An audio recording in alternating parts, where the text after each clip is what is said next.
Bonjour et bienvenue. Aujourd'hui, on se plonge dans une pile de documents qui nous vient du comité de Côte d'Or de cyclotourisme. Et ce qu'on va essayer de comprendre, c'est comment une association sportive locale, à son échelle, est en train de réinventer l'inclusion.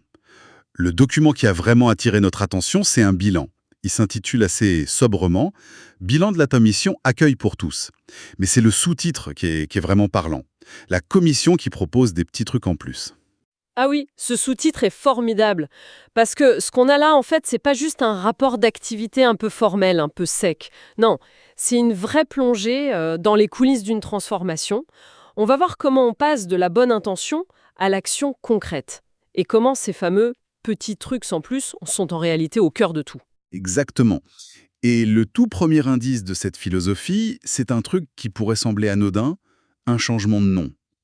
Le bilan nous apprend qu'en début d'année 2025, la commission Personnes en situation de handicap est devenue la commission Accueil pour tous. Alors, à première vue, on pourrait se dire que c'est juste de la sémantique, mais qu'est-ce que ça cache en réalité? Oh, ça cache un changement complet de paradigme. C'est un signal incroyablement fort. On ne dit plus on a une catégorie de personnes à gérer. Un public spécifique, oui. C'est ça. On dit notre porte est ouverte et notre fonctionnement par défaut, il est pensé pour que tout le monde puisse entrer. On passe d'une logique de guichet en quelque sorte à une philosophie d'accueil universel. Le message c'est plus on a un programme pour vous, mais notre club est fait pour vous, Comme pour tous les autres. comme pour tous les autres. La nuance est, elle est énorme. C'est l'idée de changer le réglage par défaut, en fait. Le standard n'est plus l'exclusivité, mais l'inclusion. Et ça, cette idée, on la retrouve dans des détails qui m'ont vraiment frappé, notamment sur le langage utilisé.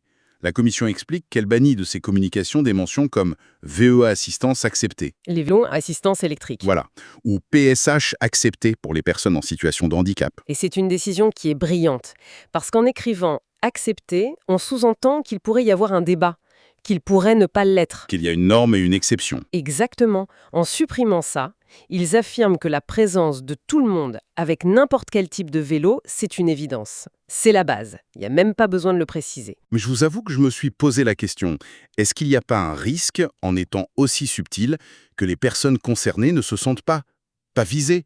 Qu'elles se disent, bon, ce n'est pas précisé, donc ce n'est sans doute pas pour moi.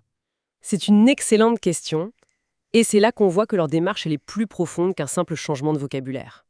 Leur réponse, ce n'est pas un slogan, c'est l'action. Ils ne se contentent pas de dire «tout le monde est le bienvenu». Ils créent activement des événements où cette bienvenue est tangible, visible, où personne ne peut douter qu'il a sa place. L'attention au langage, c'est juste la première pierre. Alors justement, parlons de l'action. Comment cette philosophie prend vie sur le terrain, sur une piste cyclable? Les documents nous donnent un exemple fantastique avec un concept qu'ils ont créé, les CID, les cyclo-inclusion découverte. Et pour nous montrer ce que c'est, ils nous racontent la randonnée de Châtillon-sur-Seine. Ils la qualifient de référence. Le concept des CID, c'est vraiment le cœur du réacteur. L'idée est simple. Une randonnée partagée où valides et non-valides roulent ensemble. Mais la clé, c'est qu'ils ne font pas que rouler.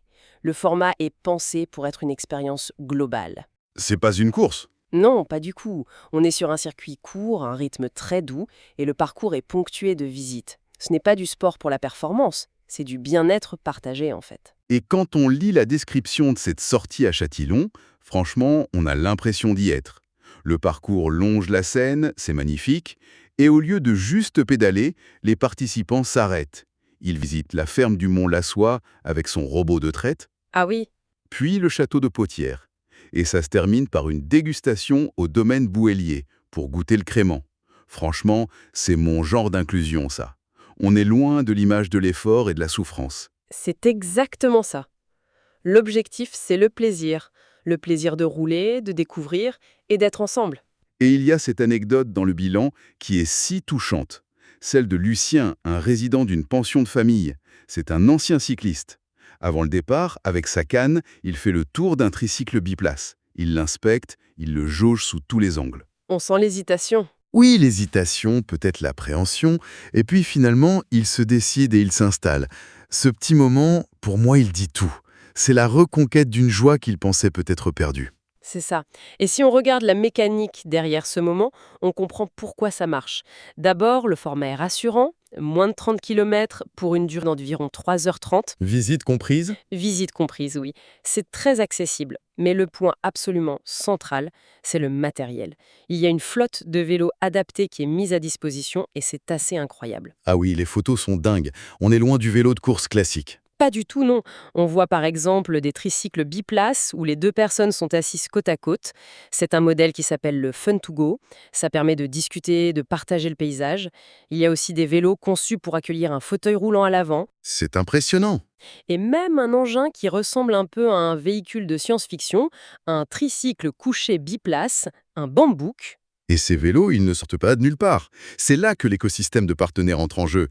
La plupart de ces machines sont louées à une société spécialisée, Colibrius, C'est la logistique qui rend l'émotion possible. et ils poussent le souci du détail très très loin. Le matin, avant le départ, il y a des essais libres. Oui. Ça permet aux pilotes, aux passagers, de se familiariser avec ces drôles de machines, de prendre confiance. Et ils ont même anticipé le cas où il y aurait plus de participants que de places sur les vélos. Oui. Et la solution est simple et efficace. Un véhicule adapté aux personnes à mobilité réduite suit le convoi. Si besoin, une rotation s'organise. Tout le monde fait une partie du trajet sur un vélo et une partie dans le véhicule. Le principe de base, c'est que la première règle de l'inclusion, c'est de n'exclure personne. C'est l'application concrète de l'idée. Voilà. Et ça se ressent dans les témoignages. Geneviève, d'une association qui s'appelle SEP1+, dit qu'ils sont un peu chouchoutés. J'aime beaucoup ce mot. Ce n'est pas juste bien organisé, c'est une sensation de soin, d'attention. Tout à fait. Une autre participante, Dominique, raconte qu'elle a adoré sa journée, malgré le froid. L'expérience humaine prime sur tout le reste. Et le bilan, avec beaucoup d'honnêteté, compare le grand succès de Châtillon à un autre événement, à Asnières-les-Dijon, qui a eu un bilan plus mitigé. Ils identifient le facteur clé de la réussite, le fameux petit truc en plus. À Châtillon, le club local n'a pas seulement accueilli l'événement, il a été un co-organisateur passionné. Ah, d'accord. Ces bénévoles sont allés chercher les acteurs locaux, les foyers, les associations. C'est cet ancrage sur le terrain qui a créé la magie. On voit bien que ça ne repose pas sur une seule personne. Vous avez parlé de Colibrius, mais en lisant les documents, on a l'impression de voir les rouages d'une mécanique humaine très bien huilée. Il y a tout un écosystème derrière. C'est fondamental. Le bilan insiste d'ailleurs sur l'importance de nommer et de remercier ses partenaires parce que sans eux, rien de tout ça n'existerait. On a parlé de la société Colibrius et de son dirigeant Jean-Louis Saugier. Le fournisseur des machines à rêve. C'est un peu ça. Mais il y a aussi le Tandem Club Dijonais. Eux, ils apportent leur propre matériel et surtout leur expertise et des bénévoles formés au pilotage en duo. Et il y a aussi des histoires personnelles assez incroyables. Oui, et c'est peut-être le plus touchant. Le bilan met en avant un certain Denis Lanquetin, du club de Chevougny.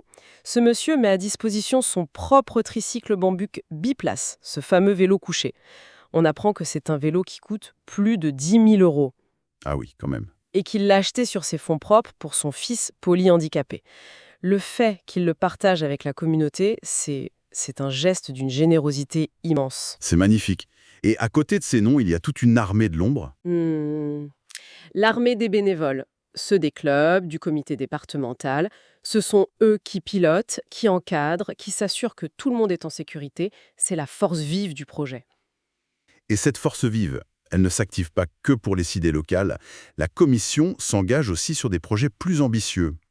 Le bilan cite l'Odyssée de l'espoir, Oui, un voyage itinérant d'une semaine dans le Jura pour des personnes atteintes de sclérose en plaques.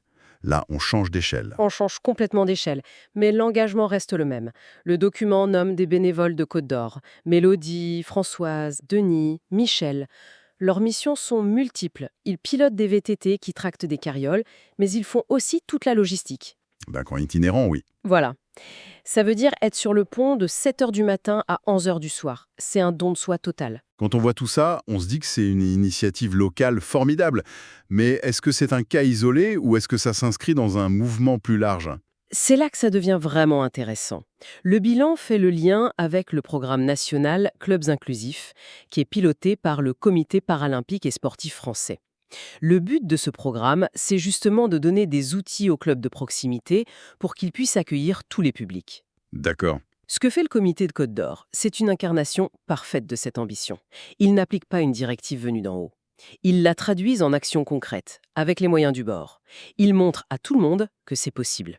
Ils créent un modèle, en fait. En résumé, ce qu'on découvre à travers ces documents, c'est bien plus qu'une série de balades à vélo. C'est une approche complète, une vision forte de ce que signifie accueillir tout le monde. Oui, Des actions concrètes, pensées comme des expériences joyeuses, et un réseau solide de partenaires et de bénévoles qui fait tourner la machine. Le modèle est vraiment inspirant. Mais, et c'est le signe d'un bilan honnête, il ne cache pas les défis. C'est dans les dernières pages qu'on trouve un détail qui, à mon avis, est le point le plus important de toute notre discussion. Le document explique qu'en octobre, une enquête a été envoyée à tous les clubs du département. Et quel était le but de cette enquête? C'était très simple. On demandait aux clubs de recenser leurs balades faciles, les parcours doux qu'ils proposent déjà. L'idée, c'était de créer une sorte de catalogue de l'offre inclusive qui existe déjà sur le territoire. C'est une super idée. Et alors, les résultats? La conclusion est écrite noir sur blanc et elle est glaçante. Je cite: Zéro retour à ce jour. Zéro. Le silence radio, c'est violent? C'est violent. Et ça ouvre sur la question essentielle qui doit nous rester à l'esprit. Le succès incroyable de la commission Accueil pour tous, aussi formidable soit-il, repose aujourd'hui sur l'énergie d'un petit groupe de personnes et de quelques clubs pionniers. Qui ont mordu à l'hameçon. C'est ça. La grande question, celle posée par ce zéro retour, c'est: comment est-ce qu'on passe de l'exemplarité à la norme? Comment faire pour que ces réussites ne soient plus l'exception, mais deviennent la culture partagée de tous les clubs? En d'autres termes, comment faire pour que l'accueil pour tous ne soit plus un petit truc en plus, mais devienne juste la manière normale de faire du vélo ensemble?